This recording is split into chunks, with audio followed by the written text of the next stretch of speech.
Hello. There is plenty of debate these days about whether the core of the Warhammer hobby belongs to the story and the setting, the modelling and the painting, or the rules and the game itself. Or, of course, if it's a combination of all of those different aspects. But one thing that most people do seem to agree on is that Citadel miniatures are really damn cool. My guest today joined the Citadel sculpting team in the early 2000s and created an incredible range of miniatures for Warhammer Fantasy, Warhammer 40,000, Necromunda, and many, many more. In time, he went on to sculpt miniatures for amazing companies like Privateer Press, before founding his own miniature company, Black Scorpion Miniatures, which is still going strong after 20 years. We talk about the process of sculpting a miniature, what it was like in the Citadel training program, and how you really go about carving tangible fantasy out of solid green stuff.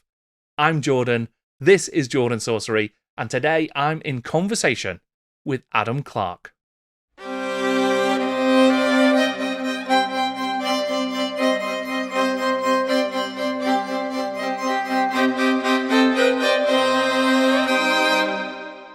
Adam, thank you so much for joining me to chat a bit about your career as a miniature sculptor. I guess the first place that I wanted to start with was where you started your journey with miniatures as a whole. Where was your sort of entry point into the hobby? Yeah, thanks for having me, and good to be here. The earliest memory I've got is Space Crusade. Hmm. I was watching your video actually on the history of. I think we briefly had Hero Quest with my brothers, but I was so young I can't. And even Space Crusade, I was too young to really understand it as a. It was more just like a silly toy with. Sure. And I had the Dreadnought expansion with all the little extra, so I thought that was brilliant. That was the earliest, and I think briefly maybe some of those fighting fantasy books. Right. But really, it began. There was in Torquay, the Games Workshop, kind of going into there. But I just remember I used to look in the window, and I was too scared to go in. I don't know what age this was, 10 or something, and I was too scared to go in because this was back in the day when it was more of a community and it was full of people in there, and it was like a hub of.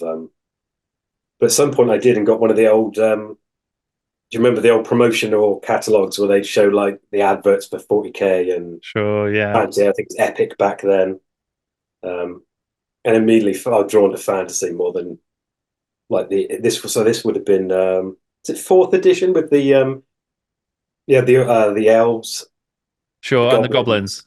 Yeah, and the cardboard. yeah, that's right. I think that's fourth. And I was trying to pick which I wanted. I was briefly looking at Epic just because of the amount of models. Glad I didn't. It's like that would have been no interest, but I was never particularly interested in 40k. It didn't really appeal to me, but Hmm. so I think I probably got that for Christmas or birthday or something. And apart from that, I didn't really. I had no money to buy any of the. So if the only models I got were kind of birthday gifts or something, but I was obsessed with Warhammer from then on. I just loved it, especially that edition. I used to play it with people at school and my friends and stuff. So that was really how I got into it. Hmm. And quickly, I think over the years, I quickly started switching more to miniature painting. Became more interested in the painting side of it than the gaming, and game. Do you remember the old games days? The 95 was my first games day, so that was like a big. Right. I think I entered the young bloods. Gone Yeah. didn't get anywhere, but I was like, yeah, so inspired by all the other entries and so I think the studio were there, and Hmm. so I was kind of hooked from then on, and really obsessed with painting and Golden Demon. So that's where my kind of interest really focused to, and it was always more kind of display painting, like painting one model as best I could, as opposed to army painting. Right. And so yeah, it was. And so White Dwarf back in the day was quite a big thing because this was pre-internet. So excuse me. Um, in terms of paint, like White Dwarf was like a really important magazine for anything to do with like Hmm. Mike McVeigh's dioramas. That was like the main. So Sure, many yeah. people say this, but that was like huge. Yeah. Anything like that when you buy it, or a fantasy battle report. And later on, if they had like little sculpting articles, that was the only source of information. So if they showed a picture of a green, that was like where the only place to learn from. So, so yeah, that was pretty much how I got into it. It was just going to the local games workshop and fantasy. I got into Blood Bowl as well, and Necromunda, but it was always fantasy. Was my main thing. I played Orcs and Goblins, so I was just obsessed with the. So this was the old Kev Adams, is it? Kev Right. Adams Goblins, like the old Night Sure, yeah. Goblins. And later, Brian Nelson did all that, the more caricature ones. I loved those, all the Squig Hoppers, the Stone Trolls. A lot of those models are still classics today. The Yeah. Water Giant. Yeah. I still like bringing that back out. Actually, They are. Yeah. I mean, it stood the I've test of still got time, I one that I think. haven't glued together. That's a project I'm going to be working on, is redoing my old Orc and Goblin army. Like now, I've got all the old metals, Yeah. and so I'm going to redo it and paint it one day. Like That's properly. very cool. Yeah, So do you still have any of the originals that you painted back in the day to compare from. to? Or is it from Oh, well, memory? no, I do have some of the. I've still got some of the models that I did nicely, like entries and stuff like that, but not my old armies. They're all gone now. Right. The metals I got were from later when I worked in the store briefly as like part time when I was at college. And this was back in the day when they had what was called lead weight staff discount. I don't know if you've heard of that. Sure, right. When you could Yeah. order, I can't remember what the price per kilo was. It was something like 2, 3, something ridiculous, like a couple of pound a kilo. And they Right. take out your wages literally per kilo and just take £2 out of your wages. So we would order our armies. It's just, looking back now, you just think, why didn't you get more? But it's like, But then yeah, that so sounds very dangerous. no, That it's there's crazy. yeah. So I bought on lead weight all the old Night Goblin metals and Stone Trolls and all that, but I still never touched them. So I want to paint all the Oh wow, yeah. yeah. And obviously as metal faded out, they got rid of that, and I think they probably had a problem with staff running their own little side businesses. I would imagine, because they Sure. yeah. But those were the glory days. That was with the very little plastic back then, so Hmm. Yeah. and the plastic wasn't great, so it was all So did metal. you got a job in a GW store then? That was the sort of Yeah, so next my step. local store was Torquay, and I don't remember what age I was, probably 18. So I think you had to be 18 to get a job at the time. Hmm. And I was at college, and because you just hang out all the time, it was you just I think they were called key timers at the time. Right. And so I just worked. There weren't many hours, but it was just you worked there. And so that was just a job I had as I was for a couple of years at the retail store. Yeah. I think I think the pay at the time was like £3 an hour or something Right. like that, which was just hilarious. It's like, Yeah. Less all of that money spent on lead. yeah, so well, it pretty much was, because you just ordered, you would come in with the store orders, your lead weight. Yeah, Torquay is actually, unfortunately, it's actually closing now, the store in Oh, Torquay. It was, I know it was the worst performing store in the world. right. So it's a pity, but yeah, it was just yeah, one of those towns where not much was. Hmm. We used to get the foreign students come in the summer, Right. like language students from like Spain, France, Sweden, Italy, and so they would often come into Torquay and be introduced into the hobby and then go back overseas. But so I Right. don't think they took that into account when they collect. I don't think the head office really understood. Like actually, a lot of people have, Hmm. even though the store doesn't make any money, it's. But yeah, anyway, that was many years later. It closed, but Right. So so where did you start getting into like sculpting then? So how did that yeah. emerge? So what happened was it was kind of an extension from miniature painting, because I Hmm. was really into Golden Demon. That became my main focus, was painting Golden Demon. It became a lot of people were converting their models, and you kind of got the feeling like, oh, you have to convert and do something. Hmm. And I probably went too far with that and started forgetting about the painting. I was focused on sculpting, so I started basically doing it. Was for that I started doing conversions and things like that. I remember actually green stuff was like impossible to get hold of Sure, yeah. for Yeah. a long time, and it was only because they started actually stocking it in the stores at some point that you could get a hold of a little bit. Right. because there was no, like I say, no internet, so it wasn't like you just ordered it online. If you didn't know where to get it, it was near impossible. So when they started selling it in the stores, that was like a major, because people used milliput and stuff, but it wasn't nice to sculpt with at that scale anyway. But Right. So was that yeah, your like the material that you sort of really started to get to grips with? yeah, Green because that's stuff. what they were using at head office, was Right. green stuff. And so occasionally you'd see in White Dwarf and they'd show like a green. Yeah. You'd go, oh, what's this magical green stuff? So, and so more and more, I just went from little conversions to actually sculpting my own various things or Hmm. busts and whatever. It was all terrible looking things, but yeah.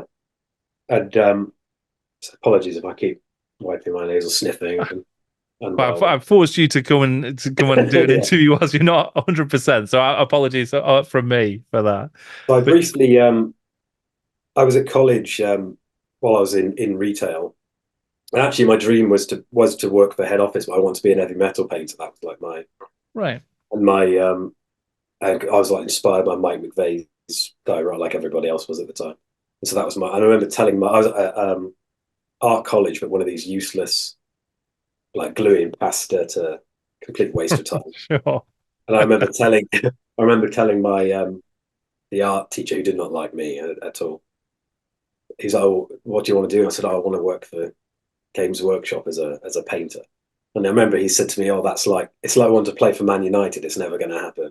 Hmm. Well, that's inspiring. Thank you. It's like, well, that's yeah. And so when I left college and I stopped working in the retail, I was doing some freelance work for like some of the smaller companies, but it was more like they would do like dolly kit stuff. So they'd send you precast bits, like Right. often like World War II or historical. It would have the main guy, like a weapon, pouches, and maybe a hat, and you'd put it together, kind of green stuff. And the only real sculpting you do is kind of like the arms. So basically, Okay. you're just posing pre-existing, and you'd sculpt the hands and the arm badly. And so I did that for about a year for various companies. Um, and the main thing I learned from that was that a lot of companies in the industry, certainly back then, there was a lot of blaggers and just people not paying, bouncing checks, Right. just a lot of, which was an important lesson for later on. So, oh, there's a lot. Maybe this happens in just in life in general, but this is my experience. There's a lot of charlatan in this Hmm. industry and you Right. see, unfortunately, you see it today with Kickstarters. This is still prevalent with certain companies, just Hmm. whether they start out with that intention or not. Just what there was one. So I won't name any of the bad ones. But one of the really good ones actually that's still going was Westwind Right. Productions. Really nice to work for, paid on time. So there was the good ones always stood out, and you could see they're still going today. So Yeah. yeah, and so from I did that for about a year, and then I think there was an advert in White Dwarf for a trainee miniature sculptor. Oh, Um, I can't remember if they specifically told you what to send in, but I sent in 3 greens I made specifically for like the application. And I remember said in the interview, like it said like you need to be good at sculpting, and then it said straight line design. I remember thinking I have no idea what straight like. I was so worried. I don't know what that means. Well, what's straight line design? And I was like, oh, they're going to ask me what that is, and I don't know. Which just means weapons and hard edge. I think they call it hard surface now, but right. I hadn't thought, what does that mean? And so I sculpted 3. Can't remember what I did now. I've got them somewhere. So I sculpted 3 models that I sent in. Actually, it's worth mentioning before that I had occasionally sculpted something and sent it into head office just as like I want to be a sculptor with like a letter. Yeah. And I copied like a Space Marine or something. And Gary Morley wrote back to me and was like, "Oh, that's good. Keep going." um, but this was like an official, that we're looking for trainees. So I was quite excited about that. And I remember I made a box for I took an old crayon pencil box, converted it into a display case for my sculptures, sanded it all down and like put an Imperial Eagle on it, and so I had like a really nice, which did the trick, because I later found out everyone else just sent in a bit of bubble wrap, and so apparently when the applicants were on the table, it was like my Imperial Eagle box that I made. It's like because I was aware like that I wasn't good enough, but I thought that's not it's a trainee position. No one's good enough. It's you got to show the potential and that you're. So I got an interview, and Gary went up to Nottingham. Gary Morley interviewed me. With Owen Branham at the time, and it just went really well, the interview. And he said, "Oh, that's a good interview." I think they can tell when you're genuinely, you're passionate about the hobby. And he did tell me later that so many of the applicants were basically university graduates with design degrees who didn't really know what Games Workshop did. It was like, oh, it's a design job, and I'm right. Of course, what Games Workshop, they don't. You've got to be all in. They don't care about the. And so I got the job. Found out later I got the job. I can believe it's my dream. I dreamed into it. Be a painter, so to become a sculptor was unbelievable. Yeah. So that was So I had to move to Nottingham from Torquay. So that was a bit of a culture shock, but yeah. I mean, what was the sort of culture like in the studio then? So when you were first starting, what was the sort of vibe of the place? Yeah, it was unbelievable. It really was like a dream. A dream. I ought to mention before I actually been there once, because I did actually manage to win a Golden Demon. Great, yeah. And so the prize back in the day used to be a trip to head office. And then at the end, you get to go around mail order with a box and fill it with as much as you can. That was what the prize used to be. So that was unbelievable. And we went around the studio, and I think I hadn't started, but I think I'd got the job. I knew I'd got the job. So we went in that studio, and I think Gary spotted me. He was like, "What are you doing?" I was like, "Oh, just So I got a kind of the vibe of like, obviously at my interview, I'd been there briefly as well, but it was absolutely amazing. It was like everything you could have done. Because you probably remember back in the 90s, they really promoted in White Dwarf like the sculptors, and they credited everyone. They do articles on individual sculptors. So these were all my heroes I knew pretty much all of them, who they were. It was unbelievable. It was such a good atmosphere though. The sculptors, we used to have our own little we used to be upstairs. We had our own offices. It depends, it'd be 2 or 3. And we had the end office, which was the biggest, where some of the trainees were, and Gary Morley and a few other people. There were more of us in that office. The other thing that was going on at the time was Lord of the Rings. Right. Ours was what was called a Lord of the Rings office. So we had another big sign. So strict, because they're really strict about, they're worried about leaks for Lord of the Rings. So if that was on the door, it meant pretty much no one else could come in unless you worked in that office. So our office was kind of quite restricted, but it was just amazing, an amazing time, amazing atmosphere there. It was like a dream come true, really. So the other trainee at the time was Martin Footer, who still works there. Right. And I didn't know when I arrived, like how many other trainees or who. So met him. Still a good friend of mine. It was just an amazing time. It was That's great. Very good atmosphere there, and to see everyone. It was there was no all the other sculptors were so friendly and willing to help. No one, there was never a vibe of like, oh, who's this new person wasting my time? They were so willing to help. Like Jez Goodwin, everybody was like genuinely eager to teach and help you to. And he was very very relaxed. You could just go around to the other offices and ask them, anything you wanted to know. And so Gary Morley was like the direct boss / trainee teacher. He was our kind of, but you could really go and ask anybody anything you wanted to know. So when I first started, there was excuse me, a couple of main things that were happening. One of them was they were really concerned about I don't know if they were concerned about it, but all the talk of people were moaning was scale creep at the time. I don't know if you remember this kind of fad of people moaning about how the models kept getting bigger. Of course, now it's kind of all, they just jumped the size 18 years, Yeah.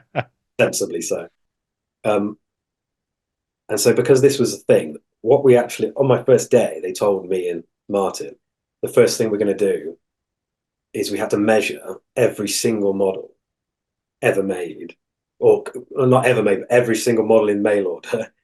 And not just every model, but every component, every proportion of Right. every single model ever made, and make a note. And it took us a month for two of us, full time, to measure Right. every single model. Wow. I Yeah. mean, and when So we that went down to mail wasn't, order, got a bucket of each.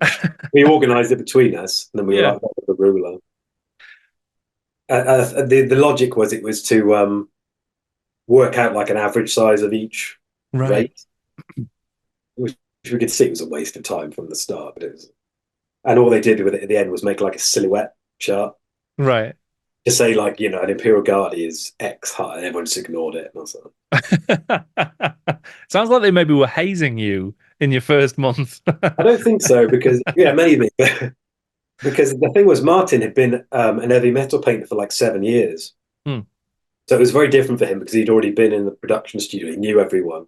He was way ahead of me because obviously he'd been able to talk to sculptors and get advice. And Hmm. so it was probably worse for him because it's like this was just still, he was still going to work the same every day. He was probably losing his mind. But for me, I was just excited to be there. It's, you know, it's like, so I didn't mind too much. But by the end, we were definitely ready to get started on stuff. It was, yeah. Yeah. I mean, what was that sort of process like then? So for trainees, because you often hear about trainee models and some of this stuff that sort of doesn't get released or it sort of was only done to help someone learn. Is that like what were the sort of briefs like in the process of becoming a fully fledged Citadel sculptor? Yeah. So to start with, after we finished that month of measuring things, Gary would basically just set us little projects to do. Um, and the environment was very relaxed. It was very much just to help you learn and get better. There was no they really relieved the pressure as much as they because the trainee projects were literally just for you to learn. There was not like this is going to be released Mm, or and it was once the thing is you've got the job. It's not like a trainee program where there's 30 and oh we're going to pick two. mm, There's no prep. You've got the job. It's just you need to just get better kind of thing. And so what he'd do to start with, he'd say do things like copy a las gun. You've got a week. Co- right. Copy it perfectly, and obviously give you tips and tricks as to how they make a.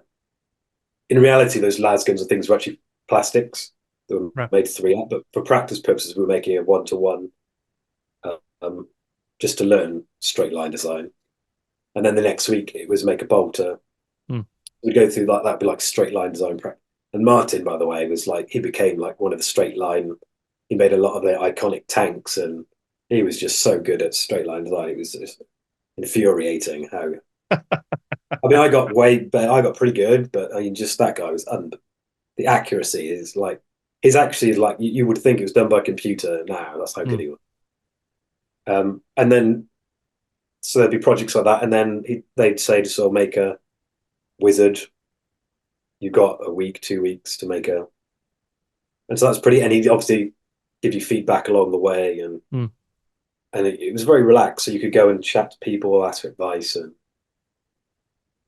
so that was it. It was just, I mean, I put pressure on myself because I was aware, I was a true trainee in the sense I wasn't anywhere near the level of, and so what would happen is me and Martin were there. I don't think anyone knows this that worked there, but we didn't go home. Like, I mean, quite literally, we were there till 8, 9, 10, 11 p.m. and we'd come in on Saturdays and Sundays most time. Often the security had to kick us out because like 11 p.m. the badge stopped working. Right. And so security would come around regularly, like, "What time are you staying till tonight?" And it's like you're gonna have to go because you're gonna be stuck here otherwise. But that's how much we loved it there. It wasn't like a trying to show off because no one even knew we were. Mm, It was just like obsessive about getting once you're into something, trying to get better. And when you're in that environment, it's just so inspiring. You want to keep doing it. And of course, they had all at the time, Mike McVeigh's dioramas were in the studio in the corridors. So every day I'd just stare at them. Just yeah. So with some of those trainee projects, would they ever end up being released, or were they literally you do it and then it goes? You get to take it home, basically. Yeah, they normally mold them for us just so we could see the process, right? And see if there's any issues with molding, because we had to learn about that as well. So we'd get copies of them, and occasionally you see leaks because obviously it goes through the process of going through the molding, and people can get their hands on them. So occasionally those things do leak out into the public, but no, they're not. There might be occasions where if a sculptor's new but it's not strictly a trainee, they might give them kind of a warm up practice project, and that might or might not be released. Kind of it's a no pressure type thing, but they might. But no, the trainee models were strictly trained, and they were never good enough anyway to. Right. Look. I know people look at them with kind of nostalgia, but generally they're just not up to the standard of the. Yeah. Right. And then you presumably there's some sort of not necessarily a graduation, but like a point at which you stop being a trainee and you are a sculptor, just at that level, right? I think there's a certain point. There's two sides to it. There's one that's the actual models. What they tend to do, actually, with fairly early on, is they start giving you projects that are for release. Right. They kind of ease you in. You might just do one model that's part of a pack. I think we did like a Black Library. What was it called? Lone Wolves. We did like the Lone Wolves diorama, me and Martin. So they do stuff like that to kind of ease you in, like, hey, this is going to be released. And then eventually you're just doing normal releases. Right. And at some point, separately to that, which is almost like a pay scale type thing, they change your title from you're not a trainee anymore. But in terms of actually doing proper models, it happened fairly quickly, actually. Right. And obviously they pick what they're going to give you, and they don't suddenly start you off with a hugely complex project. And sometimes you might work on plastics. So the other thing that was one of the things we'd often do, there was a thing called, we referred to as one-to-ones back in the day. Have you ever heard of this? Just is like a management thing. I don't know if people know about this, but we would call them one-to-ones, which was right. So when there was a plastic project, plastics are weird because the amount of I think some of your other people were talking about this that you interviewed about how long it takes to do a plastic project. Yeah. About how far in advance you have to work, just because of the time it takes to do it in 3-up. This is all different now. This is back when we did it by hand. The time it takes to do it in 3-up, and then the tooling and just the whole process is very, very, very slow. But what the people who are organising would consistently forget is that White Dwarf was a factor that they worked another 3 months ahead. Right. And for them, so if that plastic set was released, that would have to be painted and in White Dwarf on the release date, which meant they were working 3 or 4 months ahead. Right. And so the metal team needed those models to paint on X day before. Right. And okay. The design studio were only thinking about, oh, we got to get tooled by there and it's got to be released. And they weren't thinking, well, this other studio actually needs copies of these plastics. Right. And so consistently they would just someone would suddenly realize, like, where's the plastics to paint? And they were like, oh, we're not going to have them from another month. And pure panic would set in. And so the answer they came up with was we called it one-to-ones, right, where they get sculptors to resculpt the entire plastic set in actual scale to mold just for the painters to. Oh, wow. Which, suffice to say, annoyed annoyed people. No, not to mention the time and the work that would go into it. So a lot of the box sets you used to see back then with the plastics weren't the plastics in they were metal one-to-ones, we call it, and you can probably spot errors. I did the Rhino Chaos Rhino kit that went on the normal Rhino. I did the one-to-ones for that. Right. I didn't mind because it was all good practice at the time, but everyone else hated it because it was just infuriating. Yeah, and there was one. Here's a challenge for your for people to find. There was I remember it being a Lizard Man plastic set, but I might be wrong. There was one box set where it was one-to-ones and on the photo, the model had actually broken, and the picture had made the final box set with an arm hanging on the ground, and you can see that it's metal. Right. So I don't know if anyone can find that, because I saw the box set up in the studio because we had like a fake shop up there, and I was looking, I was like, that's broken. How is that made the? And I remember being Lizardman, but I could be wrong about that. See if anyone can find the old. That would be about 2002. All right. Well, yeah, that is a A challenge. little challenge. So that was That's something else we wild. do. Oh, and Yeah. obviously now with digital, they can just 3D print the. Mm. If that ever happens, it's a yeah. So that was going on. Yeah.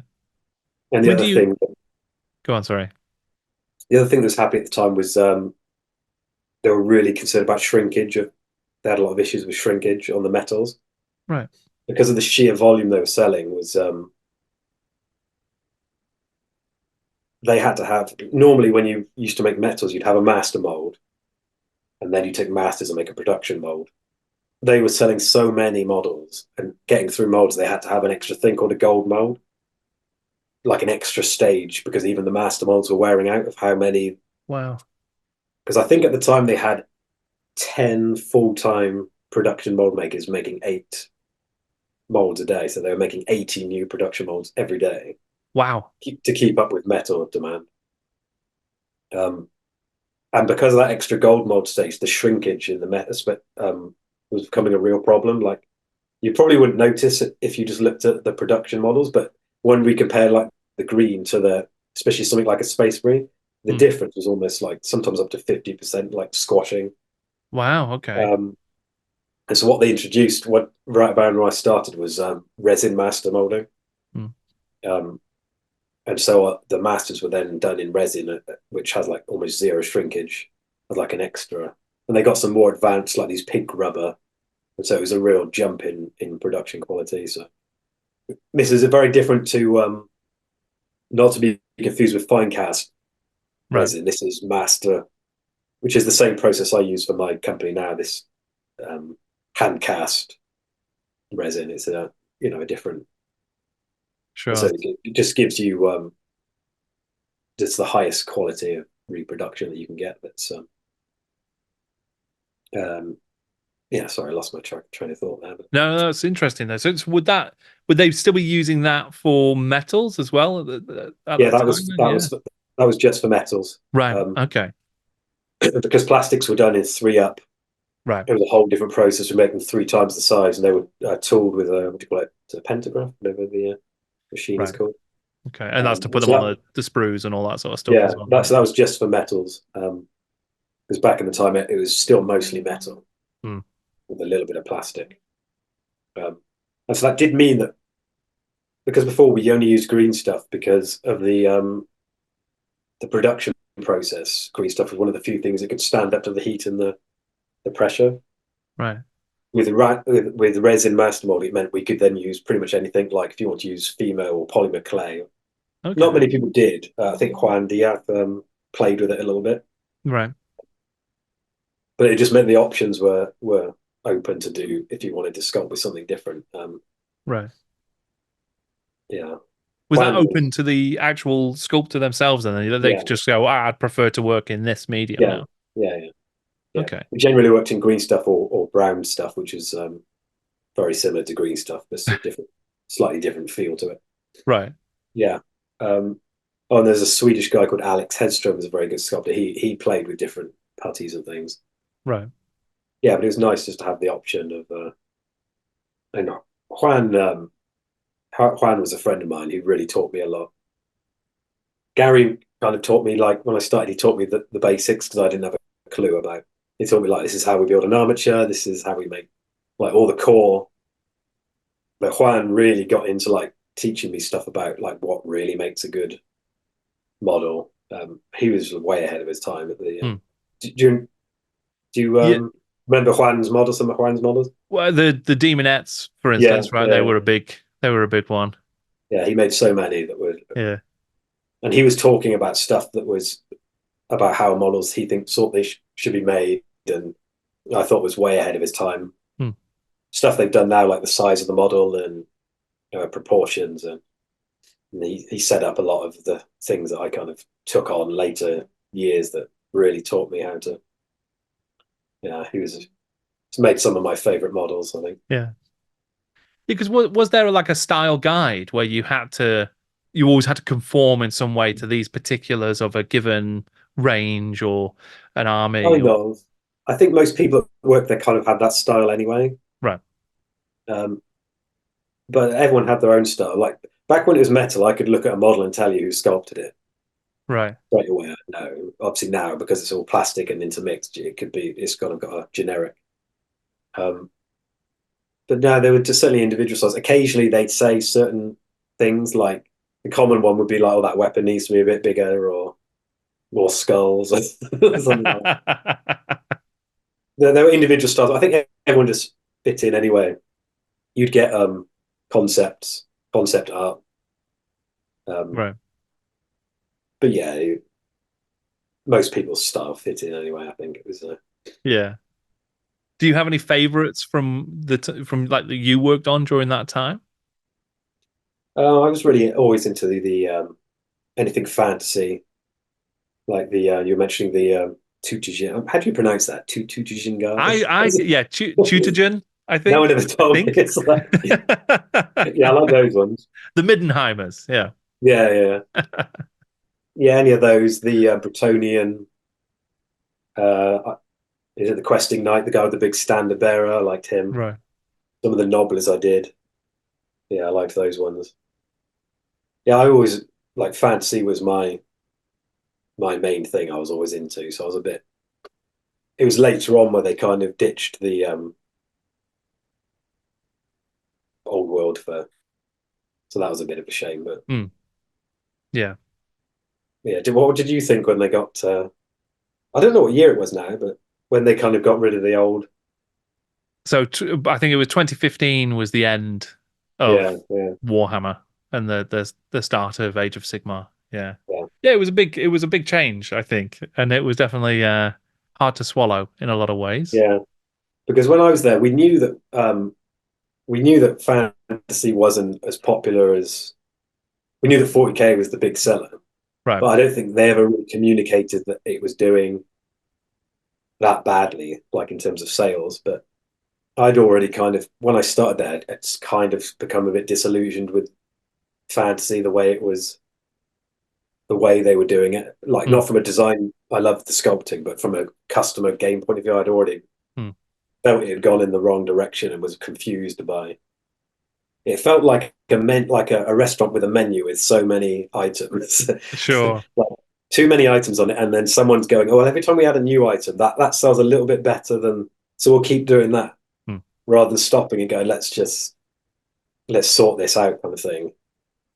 I feel like the answer was to maybe get rid of it, but bring it back and call it like the end times or something, mm.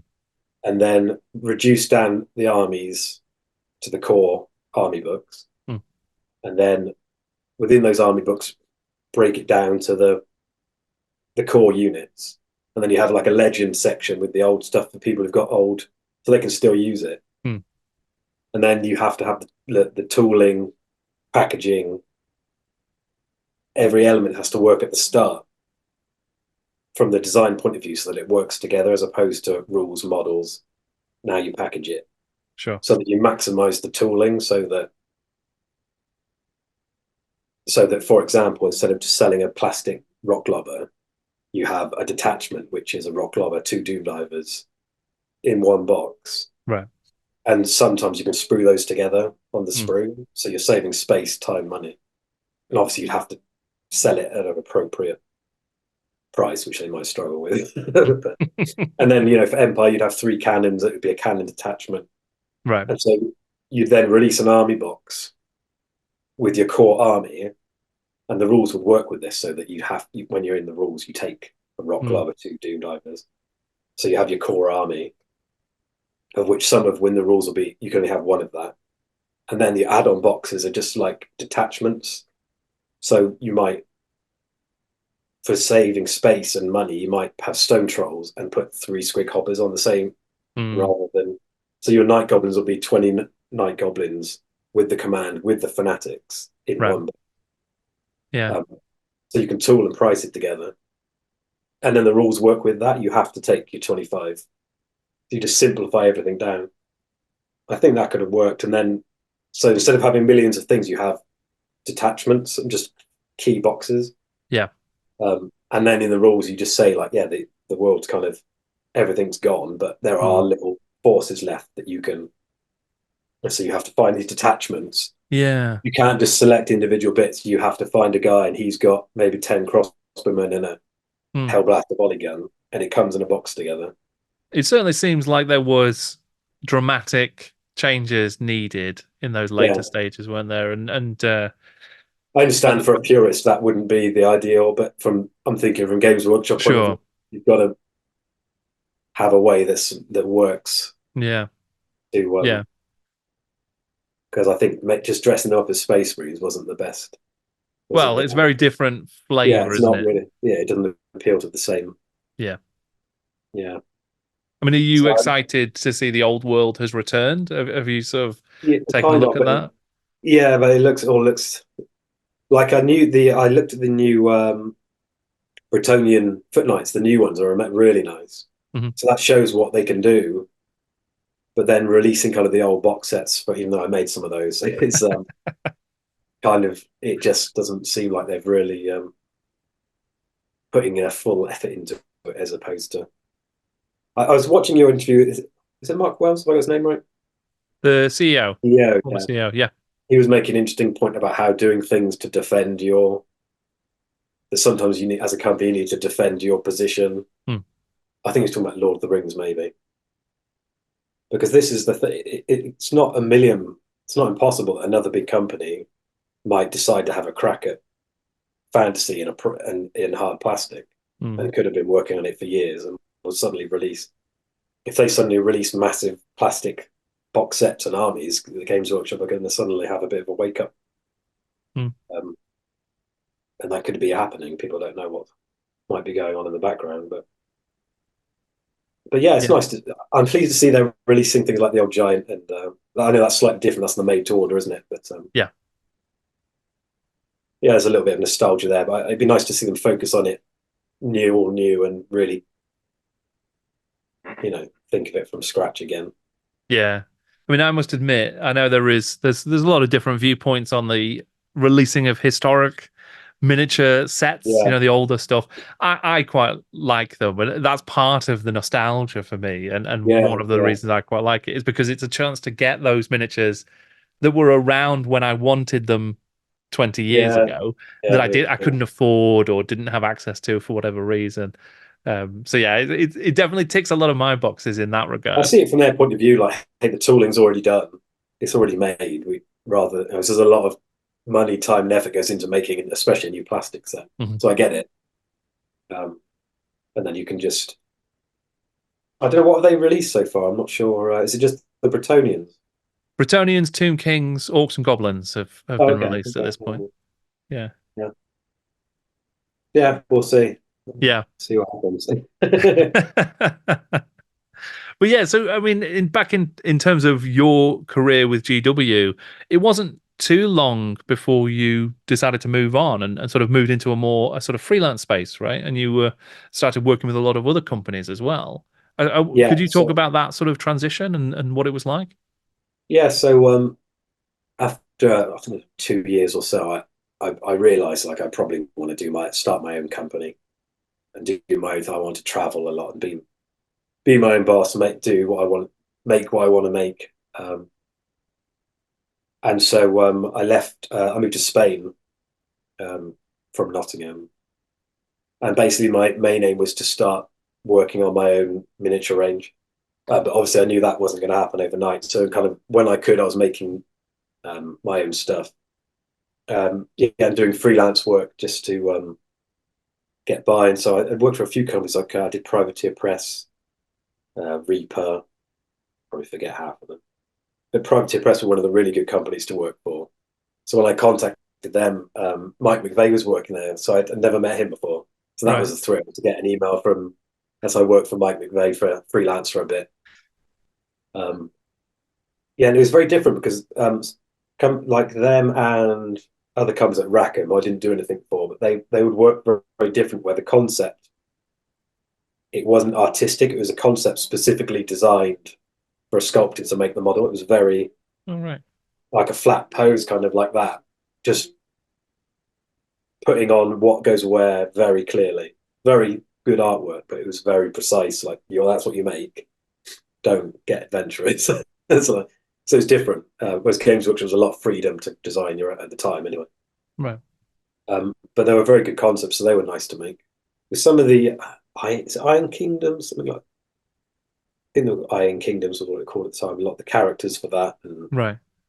Scorn and other things. Um, I'm not sure what's happened with Privateer Press lately. I know they're still going, but I hear they're not maybe as big as they once were. But I've not really kept up with it. But Mm. they were really nice to work for. Paid very well.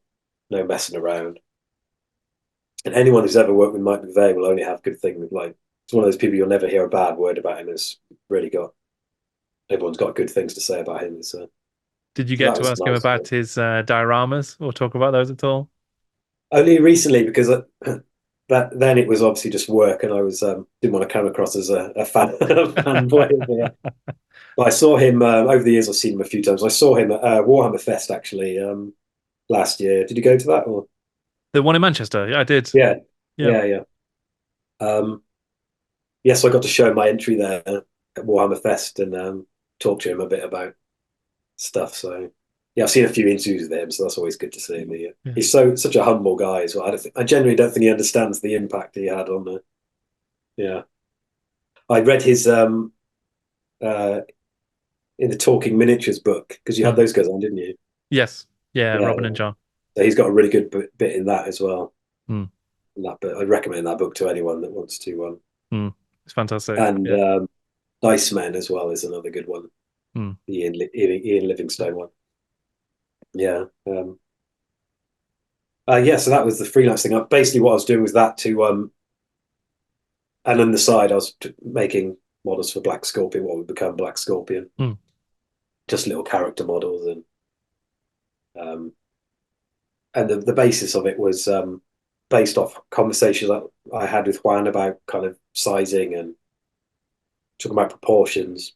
Mm. And so I made my models were 32 mil, which people like would kind of moan about, but it was based on now. Of course, it just seems normal, but this is 20 years ago. People were like, but Juan was kind of thinking ahead of the time. Would go into detail about his thoughts about why models should be at least that size, etc., etc. So now it just seems like 32 millimeter resin just seems like such a normal thing, but at the time it was yeah, a little bit controversial, but Yeah. yeah. I mean, what was the vision then for Black Scorpion? What did you want to achieve with the company? So my main apart from just obviously I want to work for myself was I just wanted it was really just to keep improving as a sculptor, and it's still the same to this day. Everything I do is in some way is a something I set myself like a challenge or something I'm trying to learn. Every Mm. model is quite specific that it's and then it will fit in somehow, but it's nearly always a sculpting exercise. It might be something incredibly subtle, but it's always in some way just to improve. And the other than that, the aim was I wanted to. This is a bit hard to explain, but there was a weird disconnect I felt between historical companies and like fantasy companies. And Mm. people often like I don't know if you've ever heard of referred to as like the fantasy tax, like the fantasy models cost more. They call it the Right. fantasy tax simply because it's fantasy.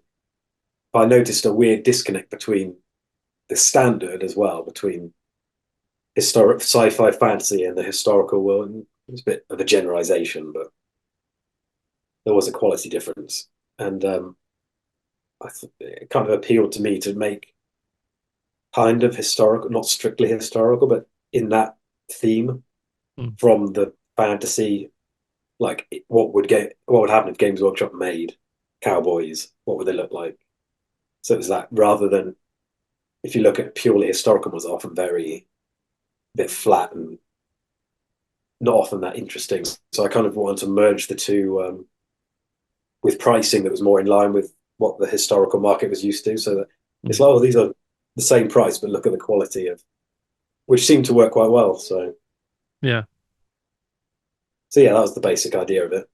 Has it been quite like obviously that's 20 years that you've been running Yeah. Black Scorpion then. So has it been a smooth sailing sort of period? Have there been sort of big challenges, or what kind of things have been the most difficult, I suppose, elements of setting up your own company? Yeah, it was. I suppose I had youthful naivety at the at the start.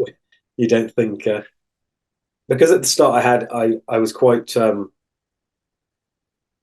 was quite realistic about that. It's not gonna You're not just gonna set up a company that's successful overnight. So I had quite a realistic aim of make some models. Once I got the website up and running, which is like 2005, I was under no illusion I'm suddenly going to be full time. I thought if I can just sell enough to make the next molds, to pay for the next molds and casting, and just keep building a range. Hmm. And there was no real, I didn't go into debt or anything to set it up, because I made all the models myself. So it wasn't a huge amount of risk in that sense. But it turned out that it was quite quick. It was about 6 months. The real turning point was the first salute I traded at was 2006. Right. And I just made the first two cowboy packs, Tombstone 1 and 2. So all I had was like 10 random little fantasy models. I think I had a little range of like US Marine moderns and these two cowboy packs. That's the but it was just like sold out so quickly, like I couldn't Yeah. keep up with. And so that was the turning point where I was like, okay, I could do this full time now. Hmm. And yeah, over the years, there's obviously been some ups and downs. One of the big ones was switching to resin, which was something I want to do anyway. But my hand was forced in a couple of ways. One, the cost of metal was getting so crazy; it was just untenable. The weight and postage costs were going up, so the weight was just completely out of control. And demand, because it was a third-party company doing they just couldn't keep up with the stock I needed. And so I switched to do it in-house, doing resin, basically the same process that we used to do at Games Workshop with the master, Right. which is only possible for a smaller Games Workshop can never do, or a bigger company could never do that, because the molds, it was very labor intensive. Right. And the molds don't last as long, and it's just, but a small kind of one-man band can get away with it. And obviously the quality is then, the highest it can be. Hmm. Yeah, so that was a bit of a challenge. We got through that. And you still get people who are, want their old metals back, but Sure. which I kind of get. But yeah, that's just the yeah. So yeah, and over the years, there's been ups and downs. You see different. Obviously, Brexit being a big one the last few years, but yeah, we get by somehow. And other than that, it's been pretty. I think what happened was I had to make it. We did a Kickstarter for Tombstone. I made like 100 new models, did a rule book, and ran it on Kickstarter. It was huge for for a small company. And after that, things were getting really just.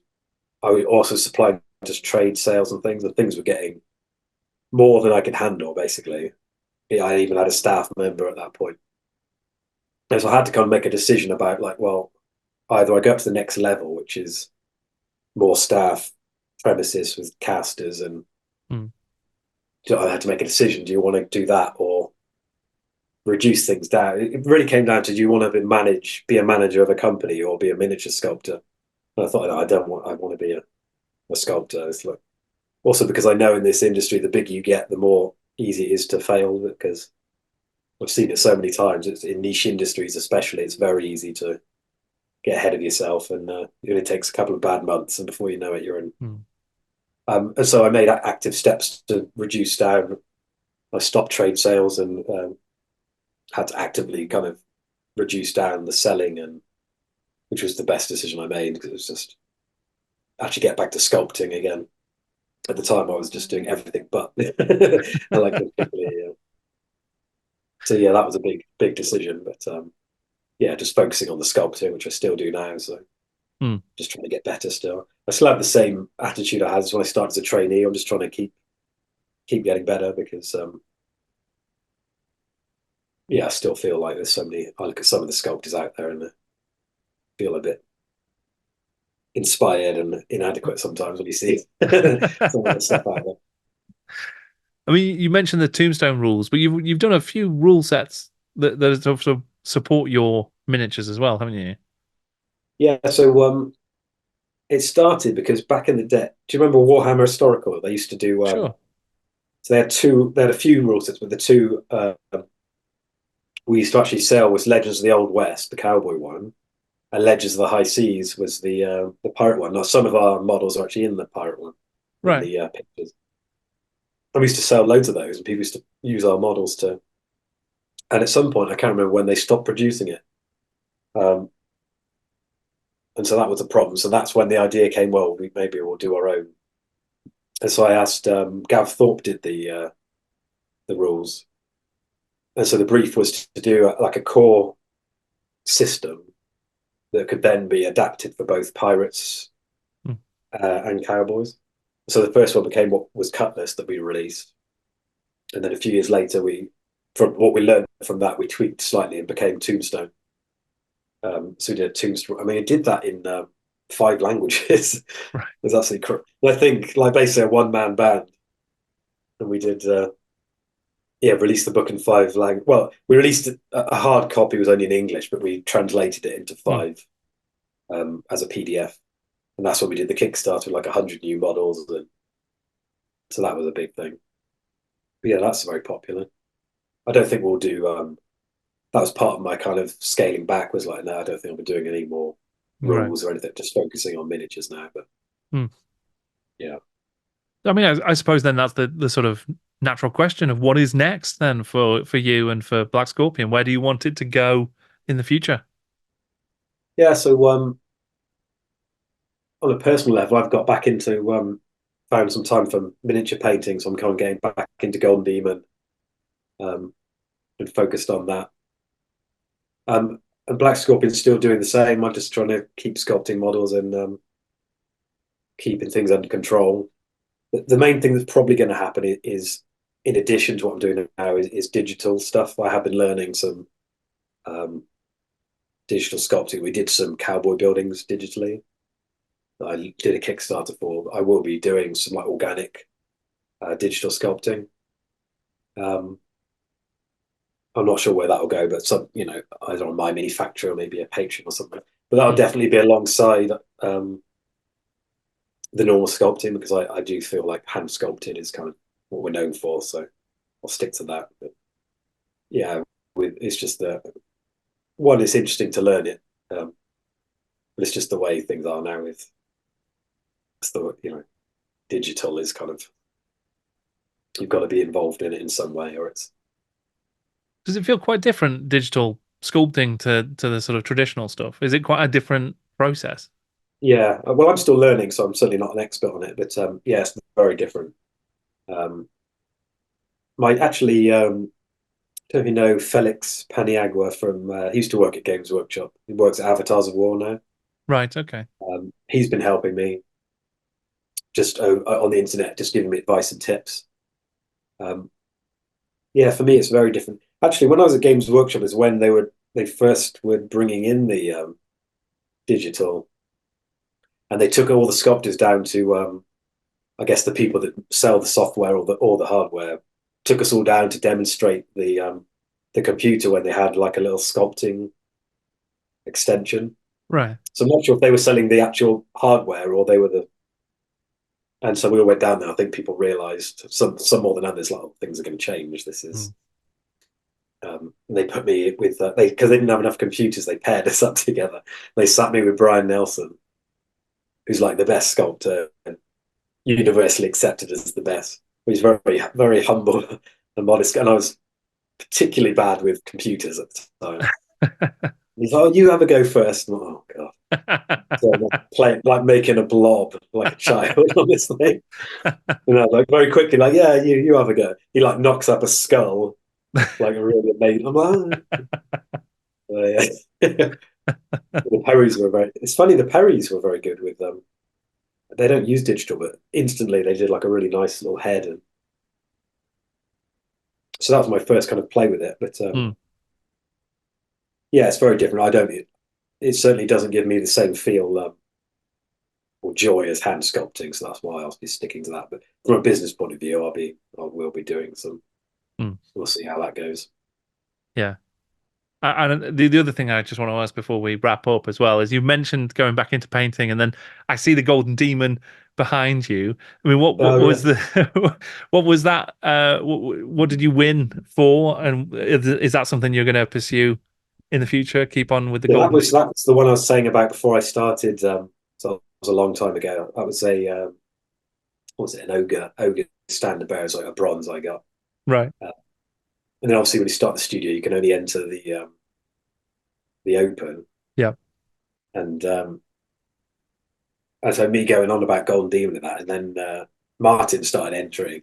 Martin, so I was stupid. And I was like, oh yeah, I'm gonna say he starts winning everything. And I don't know how many opens he won since, but yeah, he's a tremendous painter. So yeah, so that's just because of time now. It's something I've because it's kind of been my earliest ambition was Golden Demon. So it's funny coming back because actually I hadn't painted. I paint the stuff for the website, but that's not really enjoyable because it's very much a time sensitive. It's just got to look good enough for the photography. And so last year at Warhammer Fest, that's the first time I painted properly in about 17 years, actually. So Right. that was a kind of a warm up. That's what I did behind me. I don't know if you can see it. The diorama. Yeah, there's like the Celestial Observatory I did. There's pictures of it somewhere online. Hmm. And so, yeah, I've got plans for this year's. It's in Essen, Germany this year. Right. I don't think they're doing a UK one, but I'll Don't go to believe the so. No. yeah, I'll go to the Essen one, and I'll be ready. I'm sculpting. I've got 2 entries. I'm sculpting it all this time, so Yeah. it's an old world, old school fantasy. So That sounds fun. That sounds like probably get something carried I'd away. like to Probably get carried away with the sculpting again and forget you have to pay. Yeah. Fantastic. Well, Adam, thank you so much for joining me and for chatting to No me. It's problem. been a real joy to hear some of that background to what it was like working at GW and how you've taken that all into your career. So yeah, No fantastic problem. You're stuff. very welcome. It's good to speak to you. Thank you so much, Adam, for taking the time to talk to me about your awesome career in miniatures. It was fantastic. I really, really enjoyed it. So thank you. If you would like to support my work here on the channel, please consider checking out my Patreon. It is the only way that I'm able to keep doing what I'm doing, and I really appreciate it. I'm also very grateful for anybody who can like and subscribe to the channel and share this video, comment on it. That's all really super helpful stuff as well. You can now find my interview conversations as a podcast. Just search in your podcast feed for In Conversation with Jordan Sorcery, and you should be able to find it. Thank you once again to Adam. Thank you for watching. I'm Jordan, and this is Jordan Sorcery.